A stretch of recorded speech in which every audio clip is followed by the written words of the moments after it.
Joseph Vijay எனும் நான் சட்டப்படி அமைக்கப்பெற்ற இந்திய அரசியல் அமைப்பின்பால் உண்மையான நம்பிக்கையும் மாறா பற்றும் கொண்டிருப்பேன் என்றும் இந்திய நாட்டின் ஒப்பில்லாத முழு முதல் ஆட்சியையும் ஒருமையையும் நிலை நிறுத்துவேன் என்றும் தமிழ்நாட்டு அரசின் முதலமைச்சராக உண்மையாகவும் உளச்சான்றின்படியும் என் கடமைகளை நிறைவேற்றுவேன் என்றும்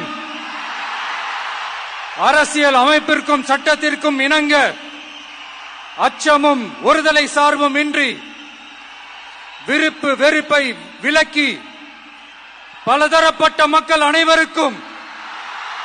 நேர்மையானதை செய்வேன் என்றும் ஆண்டவன் மீது ஆணையிட்டு